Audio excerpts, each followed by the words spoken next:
नमस्ते बच्चों, मिशन शिक्षण संवाद में आपका हार्दिक अभिनंदन है। बच्चों, आज हम पढ़ेंगे साप्ताहिक वर्कशीट नंबर 5, विषय हिंदी, कक्षा 5, पाठ 3, मेरी शिक्षा, भाग 1। बच्चों, इस पाठ के लेखक डॉक्टर राजेंद्र प्रसाद हैं, जो न केवल हमारे देश के प्रथम राष्ट्रपति थे, बल्कि संविधान निर्माण के समय संविधान सभा के अध्यक्ष भी थे। आप पढ़ने में काफ़ी तेज़ थे। आप पढ़ने में इतने बुद्धिमान थे कि एक बार परीक्षा के दौरान कॉपी चेक करने वाले अध्यापक ने उनकी सीट पर लिख दिया था कि परीक्षा देने वाला परीक्षा लेने वाले से बेहतर है। आप एक कुशल वक्ता, प्रशासक एवं साहित्य अनुरागी थे। बच्चों, प्रत्येक व्यक्ति के जीवन में पढ़ाई की शुरुआत उसके बचपन से होती है, लेकिन बचपन में पढ़ना कौन पसंद करता है, कौन चाहता है? बचपन में खेलना कूदना, शैतानी करना आदि आदि। फिर पढ़ाई से बचने के लिए हम बनाते हैं तरह तरह के बहाने। आज इस पाठ के माध्यम से हम आपको अपने देश के इन्हीं महान व्यक्तित्व की बचपन की कुछ इन्हीं घटनाओं से परिचित कराने जा रहे हैं, जिनको उन्होंने स्वयं अपनी आत्मकथा में लिखा है। उन्होंने अपनी आत्मकथा में लिखा है कि 5वें या 6ठे बरस में मेरा अक्षर आरंभ कराया गया था। उस समय की प्रचलित प्रथा के अनुसार अक्षर आरंभ मौलवी साहब ने बिस्मिल्लाह के साथ कराया था। जिस दिन अक्षर आरंभ हुआ, मौलवी साहब आए, मिठाई बांटी गई। हम 3 विद्यार्थी उनके सुपुर्द किए गए। एक मैं और दूसरे 2 अपने कुटुंब के ही चचेरे भाई। यमुना प्रसाद जी सबसे बड़े थे। वे हमारे लीडर थे। वे तमाम खेल और लड़कपन की शैतानी में आगे रहा करते थे। उनके एक चचा, जो मेरे भी चचा थे, बहुत मजाक पसंद थे। वह मेरे पिताजी के छोटे भाई थे, पर पिताजी के कई गुण उन्होंने भी सीखे थे। वह घोड़े की सवारी करते थे, बंदूक और गुलेल चलाना भी खूब जानते थे, फारसी भी पढ़े थे और शतरंज भी बहुत खेलते थे।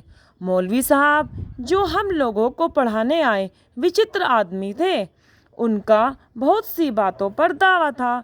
बलदेव चचा के मजाक के लिए वह एक बहुत ही उपयोगी साधन बन गए। चचा तरह तरह की बातें मौलवी को सुनाते और उनको उत्साह देकर यह कहलवा देते थे कि वह भी चाहे कोई भी काम क्यों न हो, जानते या कर सकते हैं। मौलवी साहब का दावा था कि वे शतरंज खेलना भी खूब जानते हैं। बलदेव चचा उन्हें शतरंज खिलाते, पर वे कभी न जीतते। हम सभी बच्चे इस मजाक को कौतूहल से सुनते। इस प्रकार के मजाकों के बीच हम फारसी पढ़ते रहे। कुछ महीनों बाद मौलवी साहब चले गए। दूसरे मौलवी साहब बुलाए गए। वे बहुत गंभीर थे बच्चों, और अच्छा पढ़ाते भी थे। हफ्ते में 5.5 दिन फारसी पढ़ाते थे। बृहस्पतिवार को दोपहर के बाद और शुक्रवार की दोपहर तक फारसी से छुट्टी रहती थी। तब गिनती सिखाते थे। खेलने कूदने के लिए भी काफ़ी समय दिया जाता था। बच्चों, अब आप सभी जितना मैंने आपको पढ़ाया है मेरी शिक्षा का, आप इसको अच्छे से पढ़ेंगे और अपनी हिंदी की कॉपी में इसकी एक अच्छी सी राइटिंग यानी सुलेख लिखेंगे। बच्चों, अब आई आपकी होमवर्क की बारी, गृह कार्य की बारी। बच्चों, अब मैं आपको हिंदी के कुछ शब्द अर्थ जो मैंने आपको इस पाठ में पढ़ाए हैं उनका अर्थ बताऊंगी। अक्षर आरंभ यानी पढ़ाई की शुरुआत। मौलवी साहब फारसी पढ़ाने वाले शिक्षक। बिस्मिल्लाह शुभारंभ। सुपुर्द सौंपना। कुटुंब परिवार। लीडर नेता, नेतृत्व करता। फारसी एक भाषा। दावा अधिकार। बच्चों, अब आपको सोचकर बताना है। आपका अक्षर आरंभ किसने कराया था? प्रश्न नंबर 2, पढ़ने के साथ साथ और कौन कौन से काम जरूरी हैं? प्रश्न नंबर 3, देर तक न पढ़ना पड़े इसके लिए आप बच्चों क्या क्या बहाना बनाते हैं? नेक्स्ट अगला आपका है बच्चों, नीचे लिखे शब्दों को सही क्रम में लिखकर वाक्य बनाइए।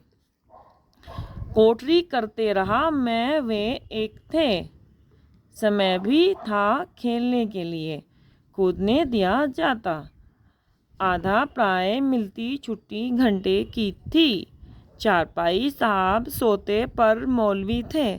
आपको इन सभी वाक्यों को क्रम में लगाना है और अपनी हिंदी की कॉपी में लिखना है। ठीक है बच्चों, अब अगली साप्ताहिक वीडियो में हम आपसे फिर मिलेंगे। ओके बच्चों, बाय। आपका हार्दिक धन्यवाद।